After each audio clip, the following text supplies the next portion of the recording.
Usama അൽ അർബീദിനെ കുറിച്ച് നമുക്കെല്ലാവർക്കും അറിയാം.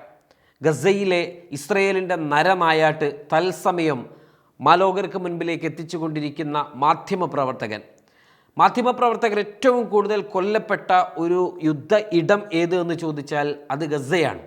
തിരഞ്ഞു പിടിച്ചുകൊണ്ടാണ് മാധ്യമപ്രവർത്തകരെ വേട്ടയാടിക്കൊണ്ടിരിക്കുന്നത്. മുൻപ് വ്യോമാക്രമണം മാത്രം നടത്തിയിരുന്ന കാലഘട്ടത്തിൽ ഇവരുള്ള ഇടം നോക്കി ആക്രമിക്കുന്നത് പതിവായിരുന്നുവെങ്കിൽ ഇപ്പോൾ കരയാക്രമണവും അതോടൊപ്പം തന്നെ ഗസയിൽ നേരിട്ട് ഇസ്രയേലിൻ്റെ കാലാൾപ്പട നടന്നു ചെന്നതോടുകൂടി ഓരോ ഇടങ്ങളിലും ആരൊക്കെ എവിടെയൊക്കെ എന്ന് പോയിൻ്റ് ഔട്ട് ചെയ്ത് അവരെ തിരഞ്ഞു പിടിച്ച് അത് മാർക്ക് ചെയ്ത് അവരുടെ എയർ ഡിപ്പാർട്ട്മെൻറ്റിന് കൈമാറി ഇന്ന വീട് ഇന്നയാളുടേതാണ്, അവിടെ ഇന്ന സമയത്ത് ആക്രമണം നടത്തണം എന്ന രീതിയിലേക്ക് വെൽ പ്ലാൻഡ് ആയിട്ടാണ് ഇപ്പോൾ ഇസ്രയേലിൻ്റെ ആക്രമണം നടന്നുകൊണ്ടിരിക്കുന്നത്. ഇത്തരത്തിൽ ഇദ്ദേഹത്തിൻ്റെ വീട്ടിൽ ഉസാമ അൽ അർബീദിൻ്റെ വീടിന് നേരെയും ഒരു ആക്രമണം ഉണ്ടായി.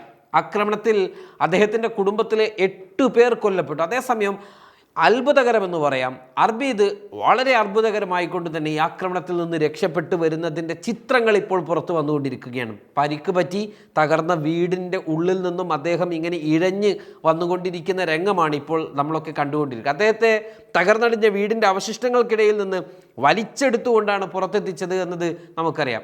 പുലർച്ചെ മുതൽ മാത്രം ഇസ്രയേൽ 15-ലേറെ മനുഷ്യരെ അർബീദിൻ്റെ വീടിന് തൊട്ടടുത്തായിട്ട് കൊന്നു എന്നാണ് ഗസയിലെ മെഡിക്കൽ സോഴ്സുകളെല്ലാം റിപ്പോർട്ട് ചെയ്യുന്നത്. വെസ്റ്റ് ബാങ്കിൽ ഇസ്രായേൽ ആക്രമണത്തിൽ ഒരാൾ മരിച്ചതായുള്ള റിപ്പോർട്ടുമുണ്ട്. ജസീം ഇബ്രാഹിം അൽ സദയാണ് കൊല്ലപ്പെട്ടത്. ഗസയിൽ സഹായത്തിനായി കാത്തു നിൽക്കുന്ന ആളുകൾക്കിടയിലേക്ക് പോലും നടത്തിയ വെടിവെപ്പിൽ 3 ഫലസ്തീനികൾ കൊല്ലപ്പെടുകയും 46 പേർക്ക് പരിക്കേൽക്കുകയും ചെയ്തിട്ടുണ്ട്.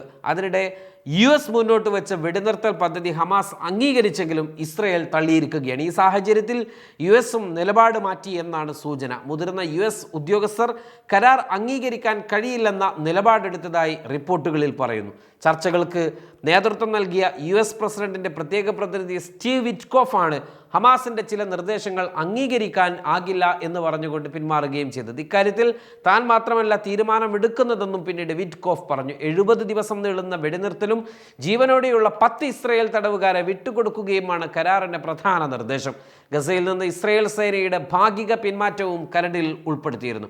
കൂടാതെ ദീർഘകാലം ഇസ്രയേൽ അനുഭവിക്കുന്ന ഫലസ്തീനികളെ വിട്ടയക്കാനും തീരുമാനിച്ചിരുന്നു.